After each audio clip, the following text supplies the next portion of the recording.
Olá, seja bem-vindo. Somos a Igreja Verbo da Vida de Campo Grande, no Rio de Janeiro. E você ouvirá agora uma mensagem da Palavra de Deus. Desde que ela transforme a sua vida.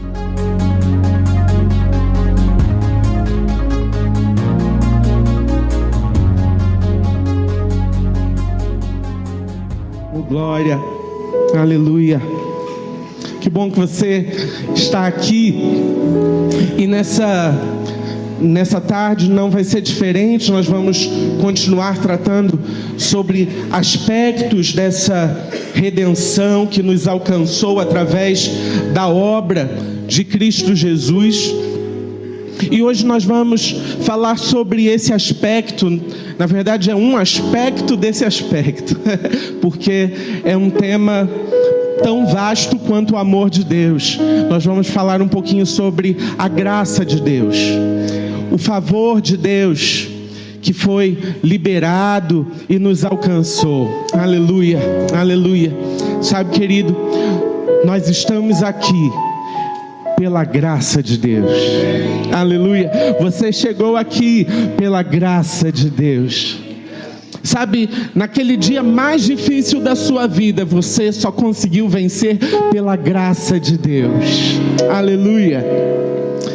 E no dia que você também venceu aquela circunstância, você chegou lá também pela graça de Deus.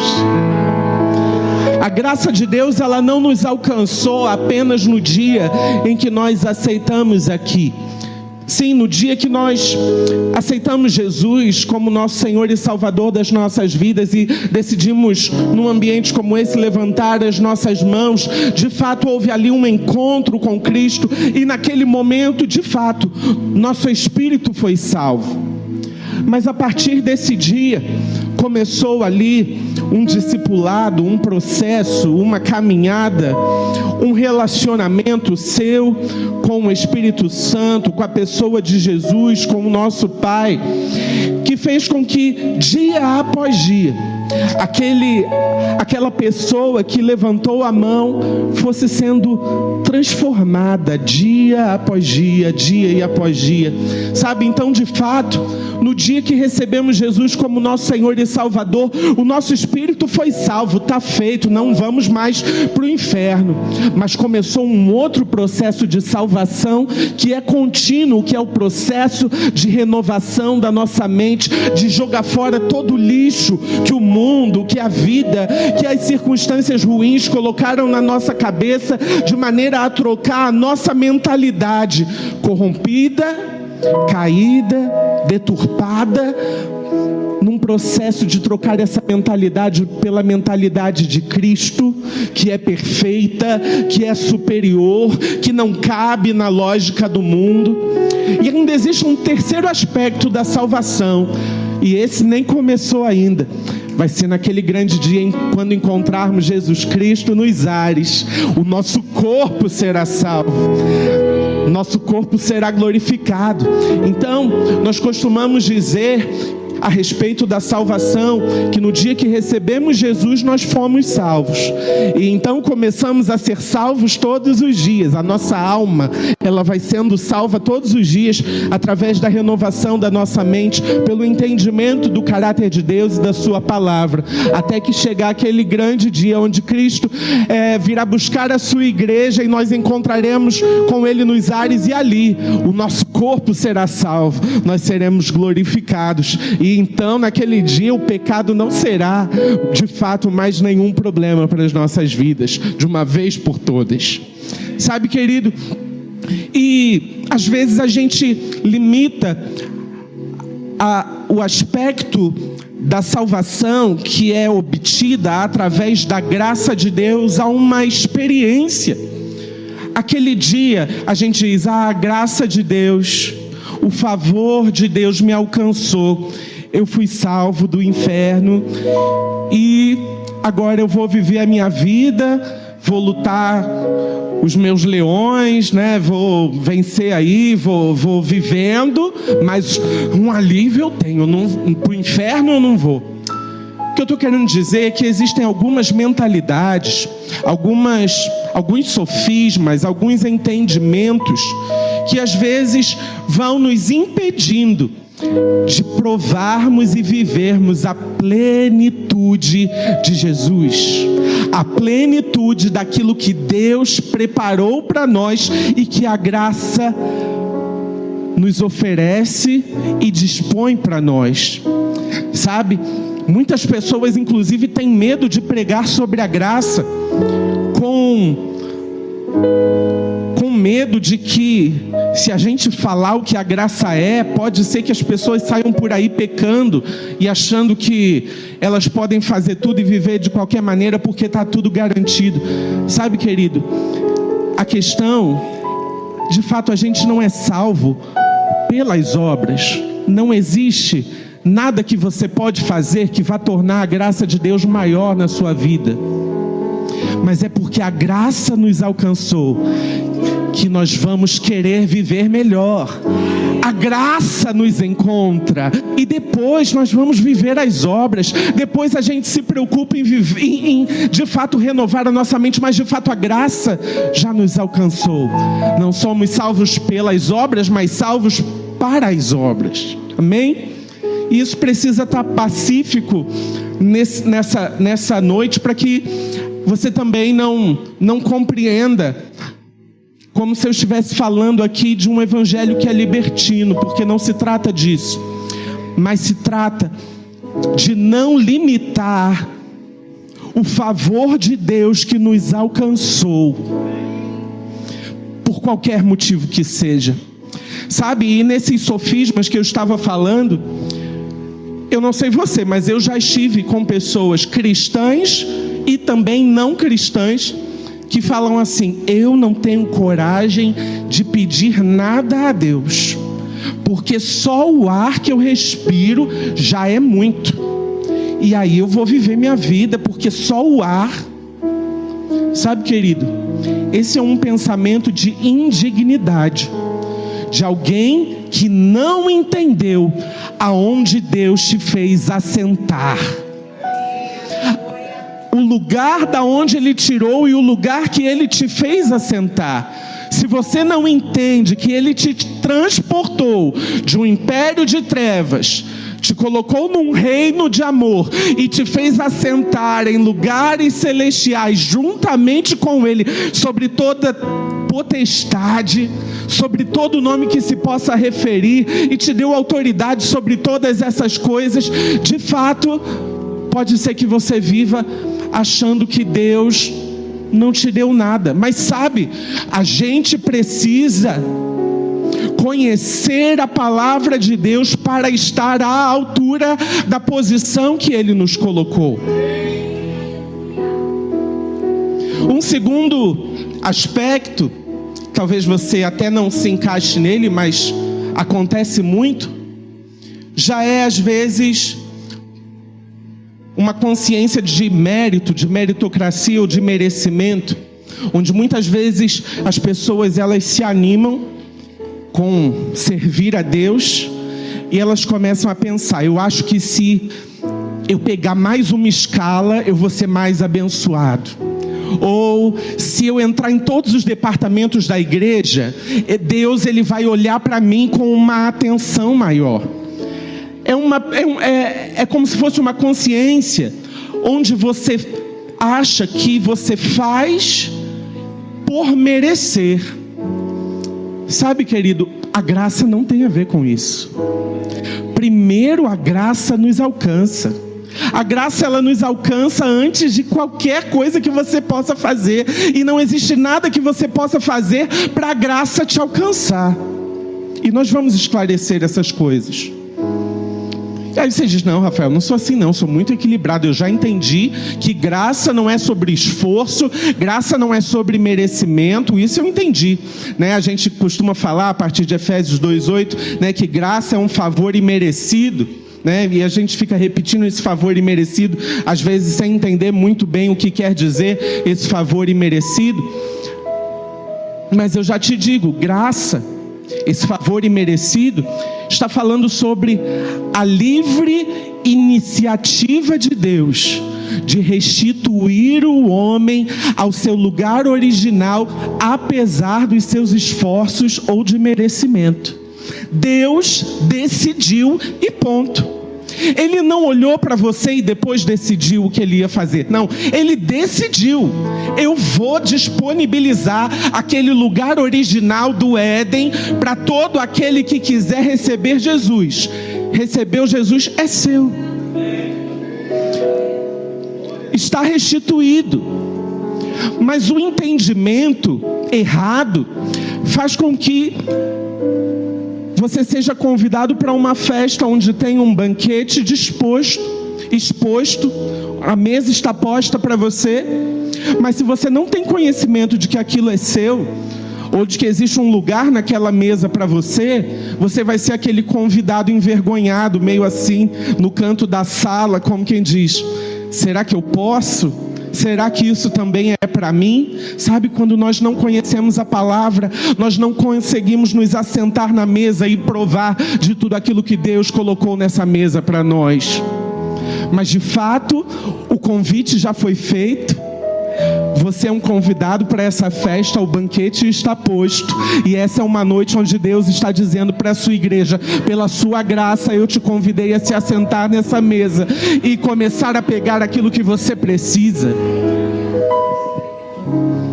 Aí você fala, Rafael, mas essa coisa de meritocracia, merecimento, eu já entendi que graça não é pelo meu esforço, graça é decisão de Deus, Ele é bom, ponto final, Ele achou de nos salvar e nos salvou. Mas às vezes existe algo que eu chamo de meritocracia reversa, que é no dia mal, quando às vezes a gente está esperando algum resultado, seja de cura, de provisão, de alguma coisa, e aquilo não acontece.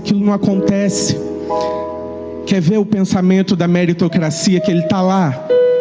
Às vezes a gente se pega pensando assim, Deus, o que eu não estou fazendo para merecer a sua bênção? O que eu estou deixando de fazer ou não estou fazendo direito que o Senhor não está me alcançando?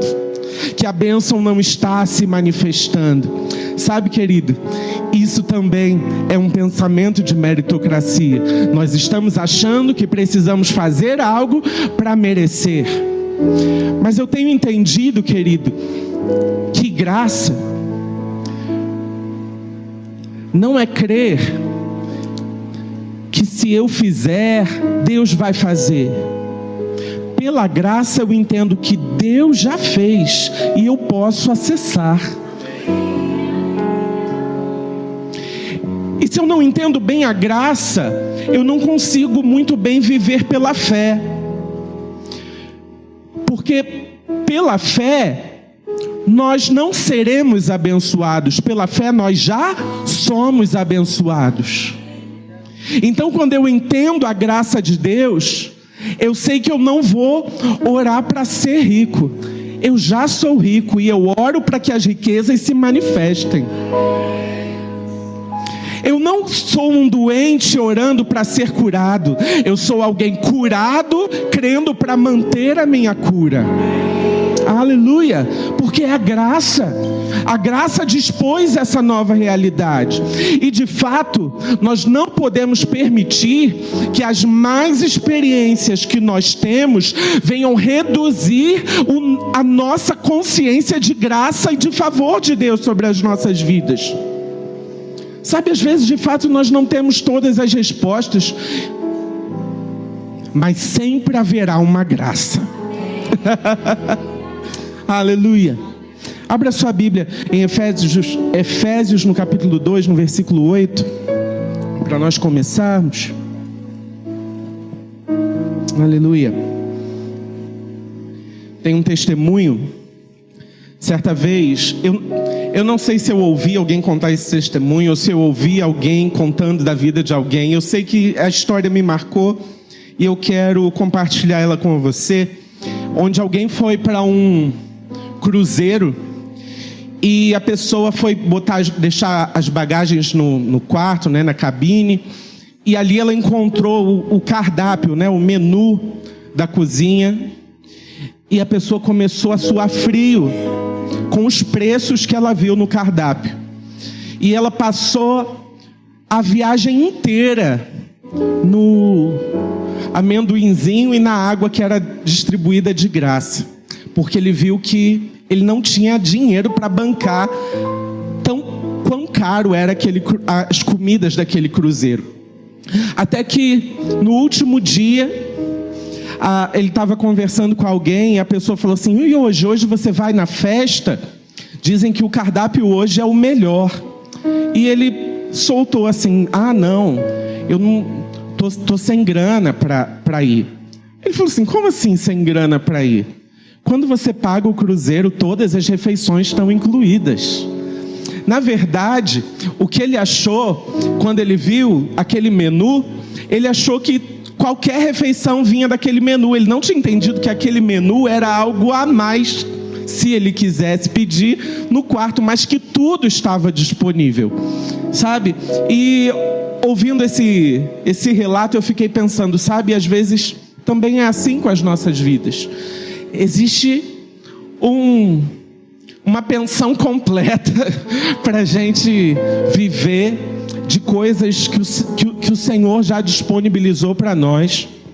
E se a gente não sabe que está pago, que está disponível, que é só a gente se assentar e usufruir, às vezes nós vivemos à parte, porque achamos que temos que fazer para merecer, mas na verdade Cristo já fez e disponibilizou para nós. Amém?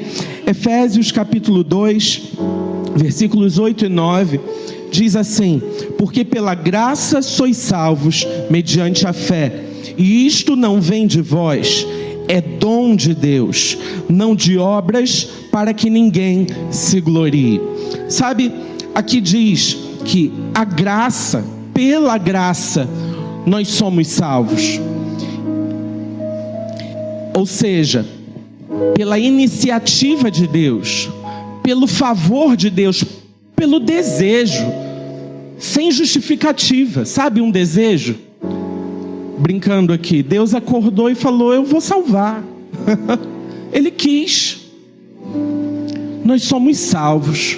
E essa palavra salvo aqui é sozo, que tem um significado amplo, porque não está falando apenas de ser resgatado, de padecer no inferno, mas está falando de ser conservado, ser preservado, ser curado, ser restaurado. Então, pelo desejo de Deus, pela grandiosa bondade de Deus, esse sozo nos alcançou. E isso não vem de nós. O que Paulo está dizendo aqui é: olha, não ache que você fez para merecer alguma coisa. Isso foi algo que veio de Deus para nós. E não vem de obras para que ninguém se glorie. Não tem ninguém aqui que a bênção de Deus tenha se manifestado e possa bater no peito e dizer: eu fiz por merecer. Não. Todos nós, quando recebemos algo do Senhor, recebemos pela graça. Porque se não fosse pela graça, a única coisa que mereceríamos seria um duplex com vista para o lago de fogo e enxofre. Desculpa, pesado, né? Mas da nossa natureza, seja você alguém que, talvez assim como eu, se for tentar aqui dar o meu testemunho de vida, talvez a coisa mais louca que eu fiz foi faltar uma aula escondido dos meus pais. Não tem um grande testemunho aqui, uma coisa muito chocante para te dizer, mas o mesmo tanto de graça que salva alguém com a história mais terrível foi a mesma graça que precisa para me alcançar. Não tem diferença. É a mesma graça. Pela natureza do homem, todos estavam destituídos da glória de Deus por causa do pecado. E a grandiosa graça de Deus, a preciosa graça de Deus, nos alcançou nesse estado e impediu que o nosso destino fosse trágico e transformou toda a nossa perspectiva de perdição em salvação, em glória. Aleluia! Aleluia! É um dom de Deus. Aleluia. E eu quero refletir com você, eu não vou ler para a gente ganhar tempo. No Evangelho de Mateus, no capítulo 20, dos versículos 1 ao 16, tem a parábola dos trabalhadores da vinha. E nessa passagem que Jesus conta aos seus discípulos, e curiosamente, ela é uma das últimas parábolas que Jesus conta antes de viver os seus momentos finais, antes de entrar ali, né, no seu processo de ser preso, crucificado e ressuscitar. É uma das últimas parábolas. E o nome do escritor me fugiu. Enfim, mas esse escritor, ele escreve que quando nós estamos prestes a dizer as nossas últimas palavras em vida, nós damos as instruções mais importantes, porque Jesus sabia que era chegada a sua hora. E é nesse contexto que Jesus traz essa parábola, e ele diz que o senhor de uma vinha, ele saiu para conseguir trabalhadores para trabalharem na sua vinha. E ele sai às 9 da manhã, vê homens e diz: olha, eu vou te pagar um dia de trabalho para você trabalhar hoje para mim.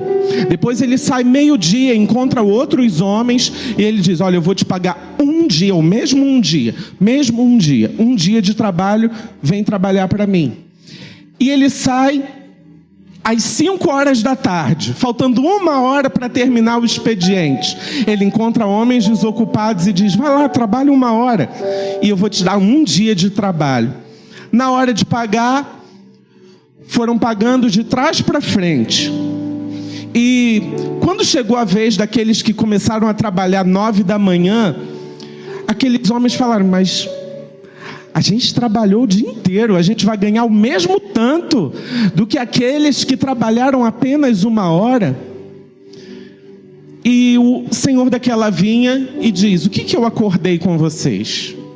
Não é lícito que eu dê o que é meu a quem eu quiser?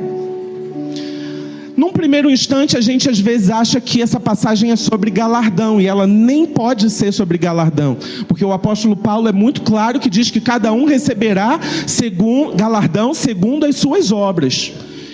Então não fala sobre galardão, senão Jesus estaria equivocado. Essa passagem é sobre graça. Porque não é o quanto você faz que te torna merecedor de alguma coisa, mas é a livre iniciativa daquele que tem todas as coisas, que decidiu olhar para a humanidade e dizer: eu te dou, eu te coloco à disposição aquilo que eu tenho. Não importa se você é um cristão de nascença, ou se você aceitou Jesus ontem, a mesma graça está disponível para vocês. Aleluia. Então a graça, ela nos dá acesso. Aleluia. A graça nos dá acesso. Uma vez que eu recebo Jesus, o Senhor da vinha, o nosso Pai, Ele diz: olha, tudo que é meu é seu. Tudo que é meu é seu. E Ele está dizendo para você hoje: tudo que é meu é seu. Aleluia. O que você precisa? Ele está dizendo: tudo que é meu é seu. Aleluia. A graça nos dá acesso às riquezas do dono da vinha. Uma segunda parábola está ali em Lucas, no capítulo 15, que é a parábola que a gente conhece como o filho pródigo. Essa expressão nem está, né, na passagem em si, mas o tradutor da Bíblia coloca esse títulozinho lá, o filho pródigo. Também não vou ler para poder ganhar tempo, nosso tempo já está esgotando, mas tem algo muito interessante ali. A gente vê que o filho, ele chega para o seu pai e fala: pai, eu quero a minha parte da herança, está muito chata a vida aqui, morando aqui no bem bom, eu preciso de emoção na minha vida, me dá tudo que é meu, que eu vou me virar aí. Esse ato desse filho simboliza o pecado. que separou a humanidade do Pai. A humanidade passou a viver desgarrada. E esse filho, diz a palavra que ele gastou tudo com jogos, com noitadas. E quando ele estava com muita fome e não tinha mais R$1 para comprar nada para comer, ele se lembra que na casa do pai dele nem os jornaleiros passavam fome. Ninguém tinha necessidade. Então ele resolve voltar para casa. E esse filho, quando volta para casa, ele volta com a lógica humana. Eu não tenho como devolver mais a herança e voltar a ser filho. Dizer, pai, ó, eu errei, mas esquece tudo que aconteceu, fica aí de novo com a herança, como a gente tem feito, enfim, panos quentes. Não tinha como. Ele tinha gastado tudo. Então aquele filho com a lógica humana fala, pai, eu sei que eu não sou digno mais de ser chamado teu filho. Peguei a herança, te matei em vida, né? Não tenho mais essa parte. Mas o Senhor é bom. Eu sei que você pode me... Bota ali, ó, distribuindo um jornal, trabalhando aí. De repente, um dia, se eu tiver alguma coisa para oferecer, eu posso de volta estar aqui na comunhão. Esse é o pensamento humano. Não tinha nada de errado ou ilícito naquilo que aquele jovem estava tratando. Mas esse é o pensamento da meritocracia. Aquele filho estava dizendo, eu não tenho nada para oferecer. Quem sabe se eu trabalhar e se eu fizer alguma coisa, eu posso ser bem tratado aqui. Mas aquele pai, e Jesus conta como simbolizando o olhar de Deus para nós. Ele não nos trata de acordo com a lógica humana, com o senso de justiça humano. Aquele pai fala, não. Ele nem fala para pegar uma roupa do irmão mais velho, não. Fala, traz uma túnica nova. Arranja um anel que eu vou colocar no dedo desse menino de novo. Eu vou restituir ele a um lugar de filho, como se ele nunca tivesse saído daqui. Ele gastou a parte dele, mas não tem problema, você vai ter ainda a sua herança, como se você nunca tivesse saído daqui. É assim que é o olhar de Deus para nós. Às vezes a gente está achando e dizendo, Deus, eu ainda enfrento esse problema aqui, eu ainda não venci aquilo ali. Pai, eu estou falhando no dízimo, eu queria acertar, então eu vou precisar ficar aqui meio de lado, não estou 100%. Querido, e Deus está dizendo para você, olha, eu te quero como um filho, e eu te dou acesso às minhas coisas, como quem dá acesso a um filho, porque você é meu filho. Não importa o quão distante um dia você andou, ou não importa que você ainda não seja perfeito. Sabe de uma coisa? Ninguém é. Aqui dentro, ninguém. Nem eu, claro.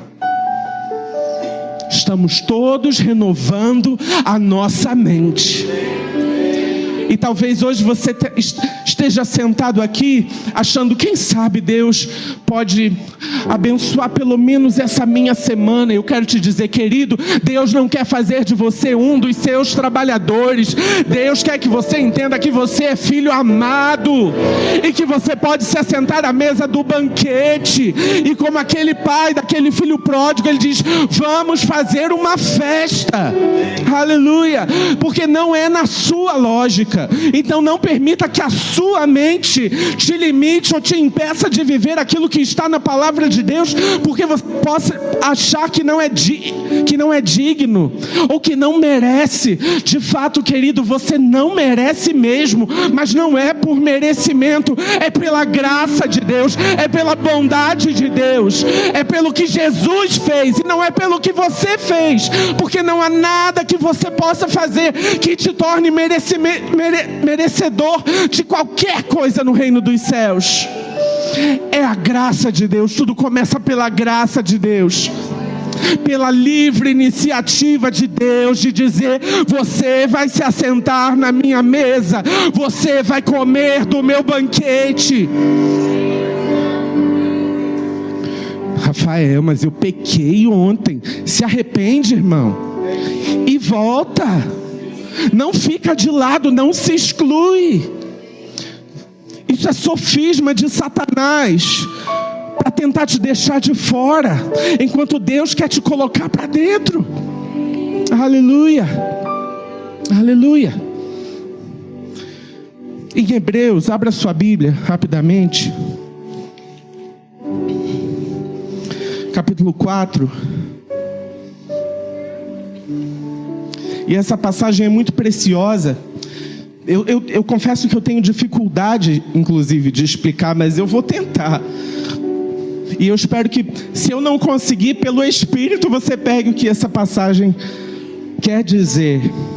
Hebreus, no capítulo 4, versículos do 14 ao 16, diz assim: tendo, pois, a Jesus, o Filho de Deus, como grande sumo sacerdote que penetrou os céus, conservemos firmes a nossa confissão, porque não temos sumo sacerdote que não possa compadecer-se das nossas fraquezas.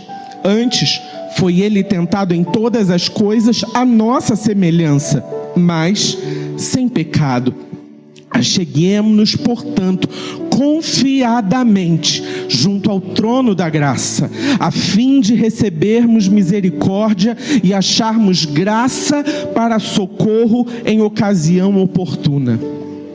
Essa passagem aqui, ela começa falando sobre Jesus Cristo ser o mediador da nossa aliança. Isso significa que o nosso acesso a Deus, ele passa pelo sacrifício que Jesus fez. E não somente pelo sacrifício, mas pela identificação de Jesus conosco. Ou seja, o Jesus, o nosso Salvador, ele se fez homem em nosso lugar. E ele não apenas se fez homem, como ele viveu todos os nossos desafios, sendo tentado em todas as áreas e todas as coisas, da mesma maneira que nós somos tentados, com uma diferença: sem pecado.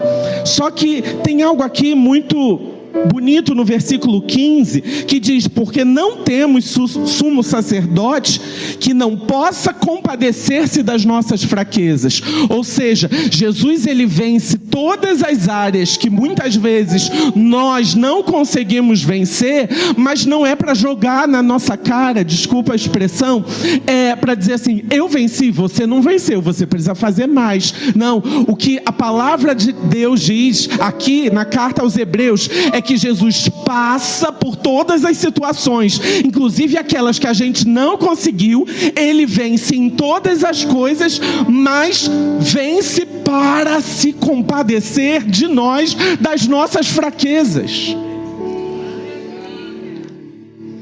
Então, o mediador da nossa aliança não é alguém que está nos julgando quando a gente não consegue ou quando a gente fraqueja, mas é alguém que, quando a gente vai até ele nos momentos de dificuldade, ele venceu aquilo e se compadece de nós.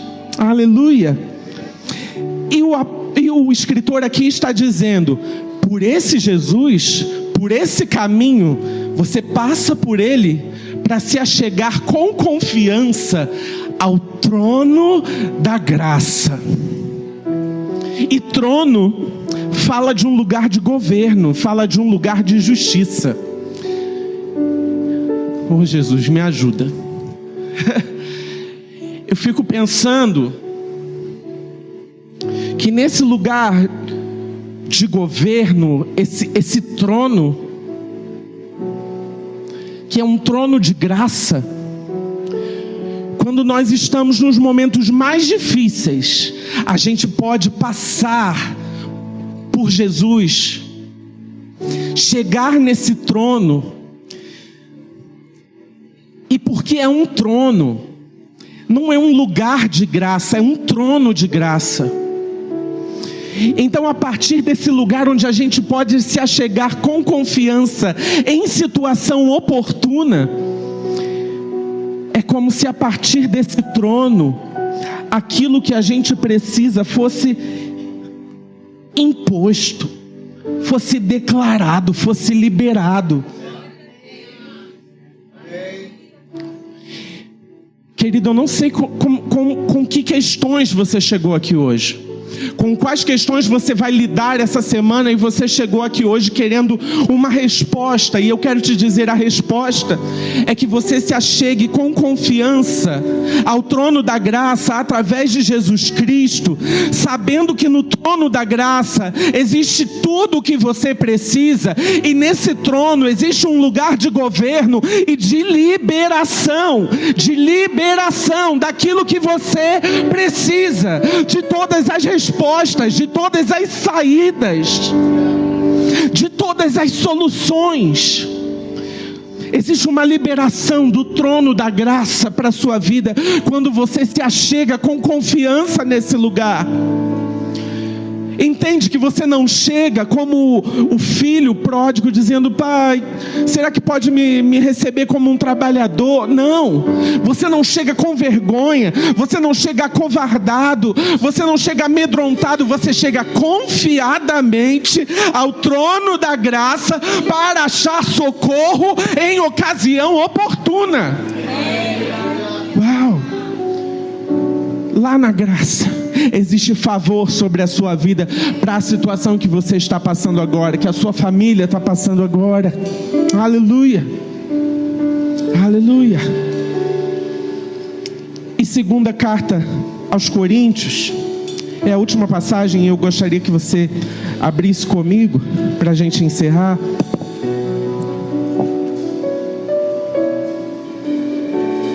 Aleluia.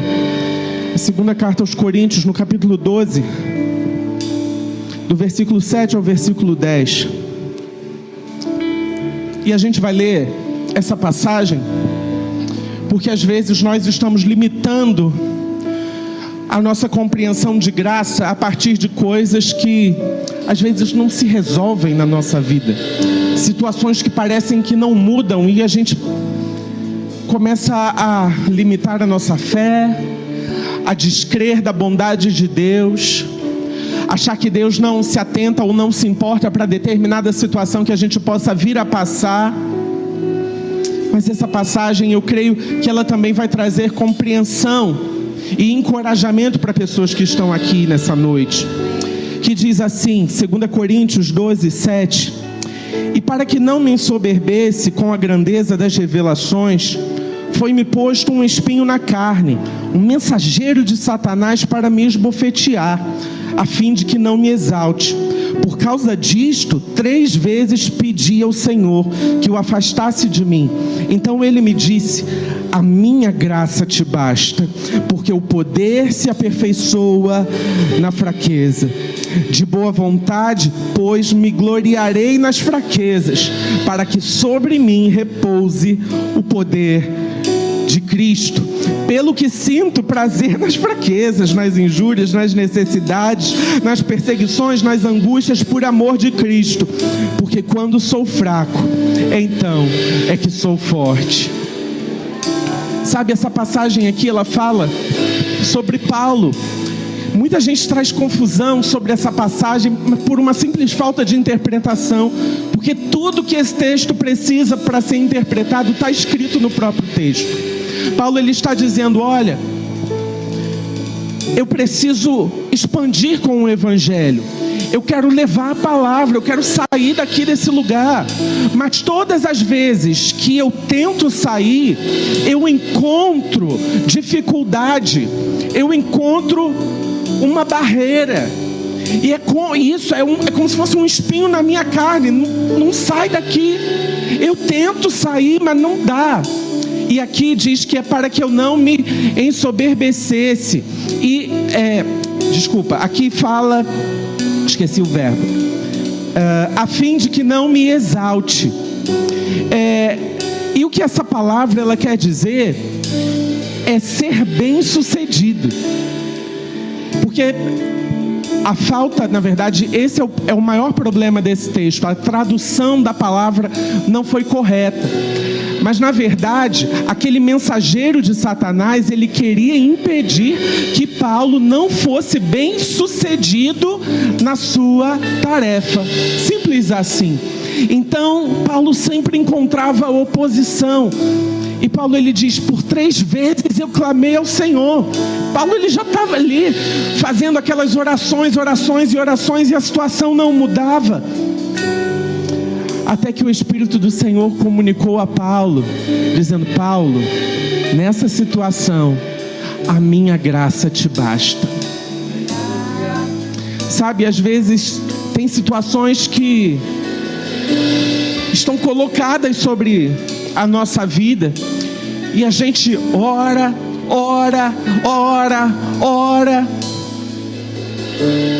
mas às vezes Deus está dizendo, nessa situação a minha graça te basta. Essa é uma situação onde você vai provar de alívio apesar da situação.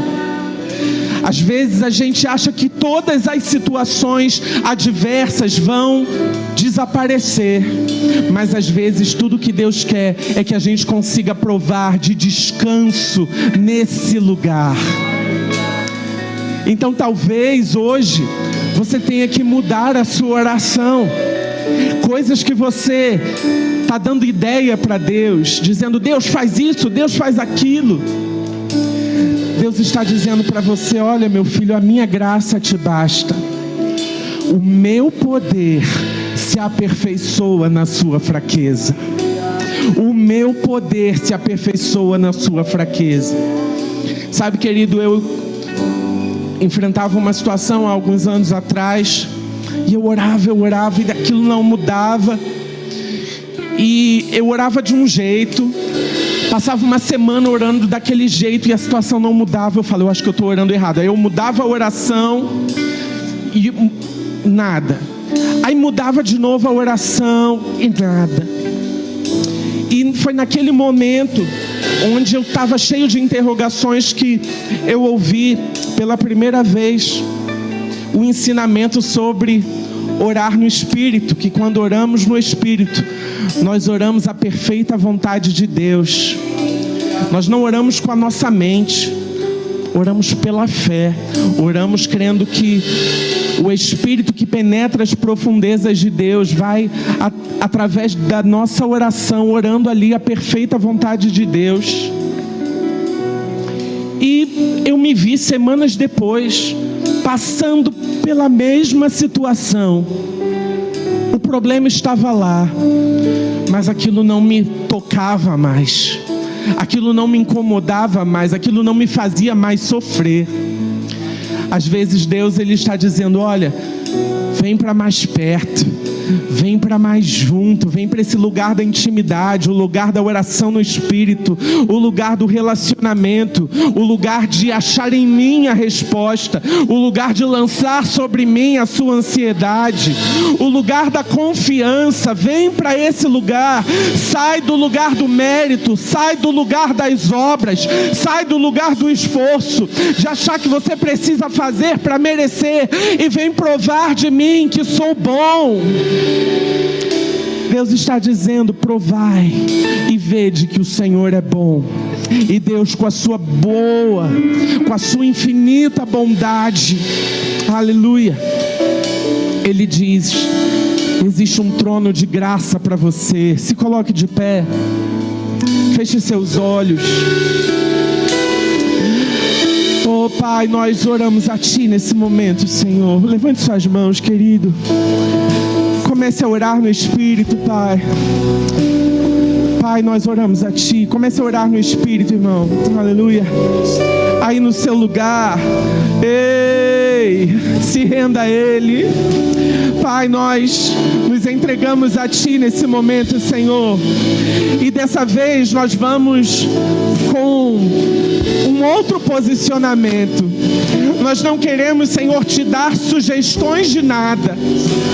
Nós queremos apenas nos assentar à mesa do banquete e provar de quem o Senhor é. Queremos olhar para a Tua infinita bondade, Pai. Oh, e apenas nós pegar aquilo que precisamos. Ei, sabe, querido, se é algo que você precisa, algo muito específico, o Senhor está dizendo: estenda a sua mão pela fé agora e pegue, pela fé, declare: é meu, já chegou.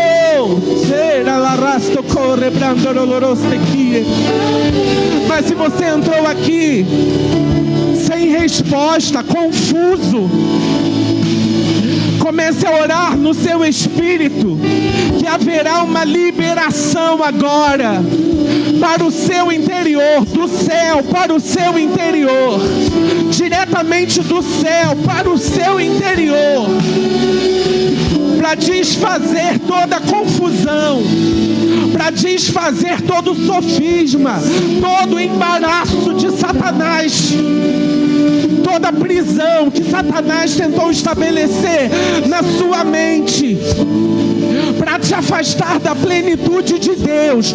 Nós declaramos: Satanás, larga essa vida agora, no nome de Jesus. Clareza chegando para você, entendimento, estratégia dos céus na sua mente agora.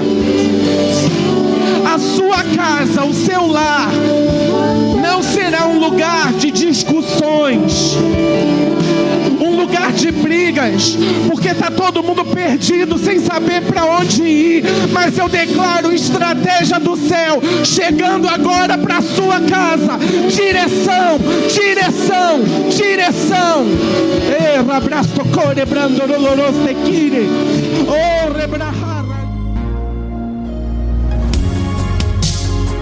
Ouça outras ministrações em nosso site verbodavida.com/Campo Grande RJ. Nos acompanhe também em nossas redes sociais, Facebook, Instagram e YouTube. Seja abençoado na prática dessa palavra.